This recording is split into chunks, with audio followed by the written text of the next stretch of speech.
اعوذ باللہ من الشیطان الرجیم بسم اللہ الرحمن الرحیم الم تر الی الذین اوتوا نصیبا من الکتاب یؤمنون بالجبت والطاغوت ویقولون للذین کفروا هؤلاء اہدی من الذین آمنوا سبیلا الم تر الی الذین، کیا آپ نے نہیں دیکھا ان لوگوں کو، اوتوا نصیبا من الکتاب، جنہیں کتاب کا یعنی تورات کا ایک بڑا حصہ عطا کیا گیا۔ مراد یہود ہے، جس طرح پہلے بھی انہی کلمات سے یہود کو خطاب کیا گیا کہ باوجود یہ کہ تورات کا علم ان کے پاس تھا، اس کے باوجود انہوں نے یہ حرکتیں کی جو آگے بیان کی ہیں، جو بڑے تعجب کی بات ہے، حیرانگی کی بات ہے کہ تورات کا علم ہونے کے باوجود، اللہ تبارک و تعالی کے احکامات معلوم ہونے کے باوجود وہ اس طرح کی حرکات کر رہے ہیں۔ تو کیا آپ نے نہیں دیکھا ان لوگوں کو جنہیں کتاب کا ایک بڑا حصہ دیا گیا، یؤمنون بالجبت والطاغوت، وہ ایمان لاتے ہیں بتوں پر اور شیطان پر۔ طاغوت اللہ تبارک و تعالیٰ کو چھوڑ کر جتنی بھی چیزیں ہیں جن کی عبادت کی جاتی ہے، اللہ کو چھوڑ کر جس کی بھی عبادت کی جاتی ہے اسے طاغوت کہا جاتا ہے۔ اور جبت کا بھی یہی معنی ہے، لیکن یہاں جبت اور طاغوت سے مراد مشرکین مکہ کے دو بت ہیں جن کو قرآن نے جبت اور طاغوت سے تعبیر کیا۔ تو یہ یہود جبت اور طاغوت پر یعنی بتوں پر ایمان لاتے ہیں۔ وَيَقُولُونَ، اور کہتے ہیں، لِلَّذِينَ كَفَرُوا، ان لوگوں سے جنہوں نے کفر کیا، کافروں سے کہتے ہیں یعنی مشرکین مکہ سے، هَؤُلَاءِ أَهْدَىٰ مِنَ الَّذِينَ آمَنُوا سَبِيلًا، کہ یہ یعنی مشرکین مکہ أَهْدَىٰ مِنَ الَّذِينَ آمَنُوا سَبِيلًا، ایمان والوں سے زیادہ درست رستے پر ہیں۔ حضرت عبداللہ ابن عباس رضی اللہ تعالی عنہ روایت کرتے ہیں، فرماتے ہیں کہ غزوہ احد کے بعد یہود کے دو بڑے سردار، ایک حیی ابن اخطب اور دوسرے کعب ابن اشرف،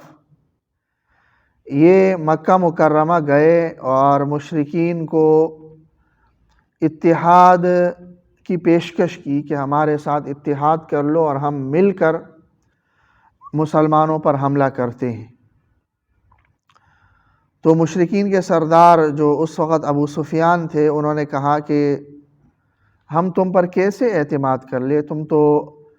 بڑے دھوکہ باز لوگ ہو۔ یہود سے کہا،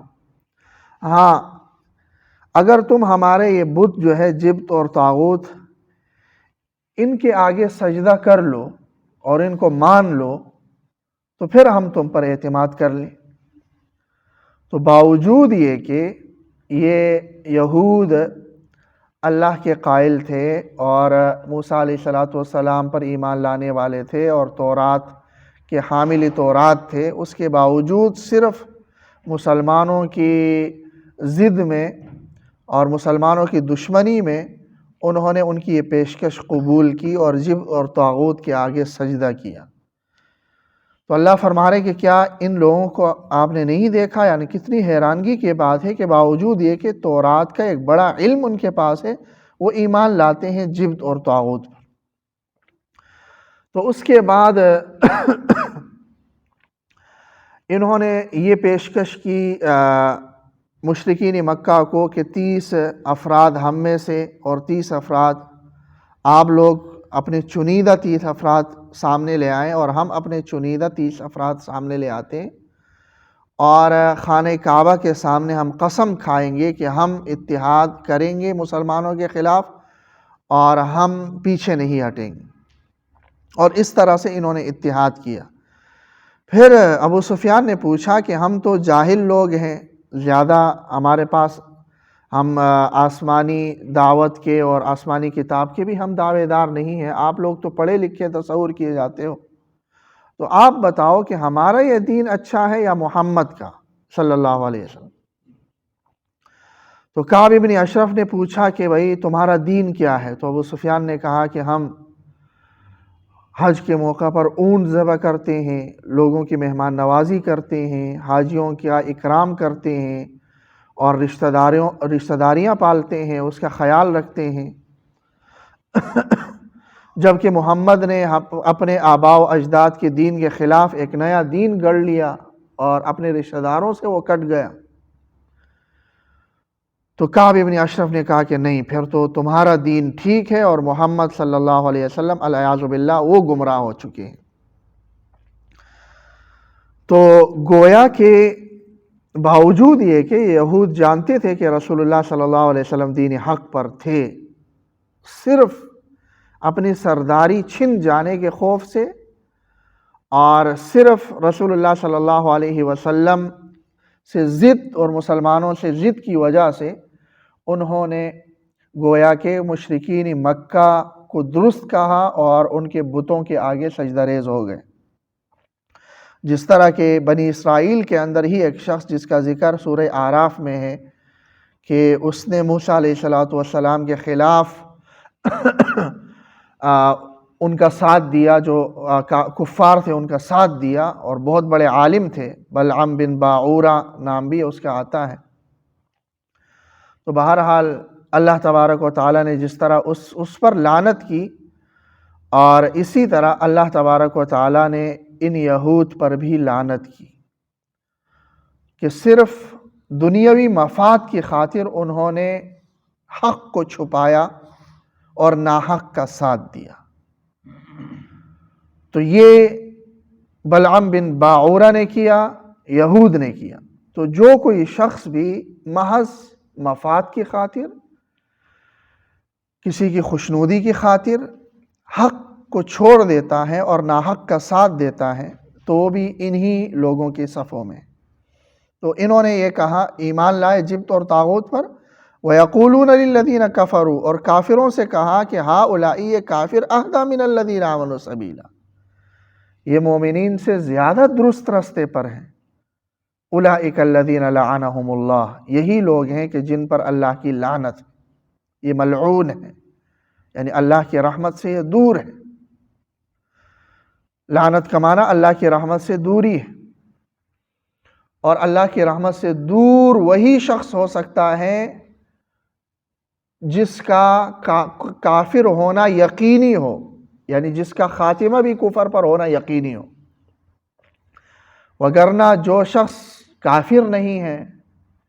یا جس کا خاتمہ کفر پر ہونا یقینی نہیں ہے، اس پر لعنت نہیں کی جا سکتی۔ رسول اللہ صلی اللہ علیہ وسلم نے اس سے منع کیا۔ حضرت ابو الدرداء رضی اللہ تعالیٰ عنہ کی روایت ہے کہ آپ صلی اللہ علیہ وسلم نے فرمایا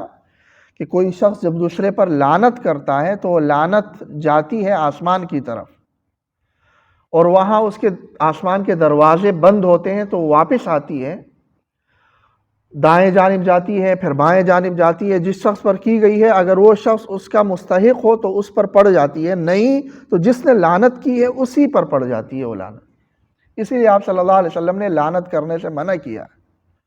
ہاں، جس کا کفر پر مرنا یقینی ہو اس پر لعنت کی جا سکتی ہے، جیسا کہ ابو جہل پر لعنت کی جا سکتی ہے کہ اس کا کفر پر مرنا یقینی ہے، حدیث سے ثابت ہے۔ ابو لہب پر لعنت کی جا سکتی ہے کہ قرآن میں اس پر لعنت کی گئی ہے اور اس پر کفر پر مرنا اس کا یقینی ہے۔ اسی لیے علماء کے ایک طبقے نے یزید پر بھی لعنت کرنے سے منع کیا ہے، کیونکہ اس کا کفر پر مرنا یقینی نہیں ہے۔ اس لیے لعنت ضروری نہیں ہے کہ آپ یزید پر لعنت نہیں کریں گے تو آپ گنہگار ہوں گے، اس کا کفر پر مرنا یقینی نہیں ہے، اس لیے منع کیا۔ تو جب یزید پر لعنت سے منع کیا ہے تو چیز آئے کہ گلی محلوں میں لوگ ایک دوسروں پر لعنت بھیجتے رہیں یا سیاسی معاملات میں ایک دوسرے پر لعنت بھیجتے رہیں، تو یہ لعنت کا معنی اللہ کی رحمت سے دوری، اور اللہ کی رحمت سے دور صرف کافر ہی ہے کہ جو اس دنیا میں پوری زندگی جو ایمان نہیں لایا اور کفر کی حالت میں چلا گیا، وگرنہ دنیا میں جب تک وہ زندہ ہے ہو سکتا ہے کہ وہ مسلمان ہو جائے۔ تو متعین کر کے کسی پر لعنت نہیں کر سکتے کہ فلاں شخص پر لعنت ہو۔ ہاں، کسی غلط کام کو یاد کر کے لعنت کیا جا سکتا ہے کہ ظالموں پر لعنت ہو، ایسے کام کرنے والوں پر لعنت ہو، لیکن کسی شخص کو متعین کر کے اس پر لعنت نہیں کی جا سکتی جب تک کہ اس کا کفر پر مرنا یقینی طور پر معلوم نہ ہو۔ اور ظاہر ہے کہ کون کفر کی حالت میں مرا اور کون کفر کی حالت میں نہیں مرا، اس کا ہر کسی کو یقینی طور پر معلوم نہیں ہوتا، تو اسی لیے لعنت سے اجتناب برتنا چاہیے۔ تو ایسے عمل کرنے والوں پر اللہ کی لعنت ہے۔ وَمَن يَلْعَنِ اللَّهُ، اور جس پر اللہ لعنت کرے، فَلَن تَجِدَ لَهُ نَصِيرًا، تو آپ ہرگز اس کا کوئی حمایتی نہیں پائیں گے جو اللہ تبارک و تعالیٰ کے دربار میں اس کے لیے کھڑا ہو اور اس کی حمایت کرے اور اس کی مدد کرے۔ اللہ تعالیٰ عمل کی توفیق۔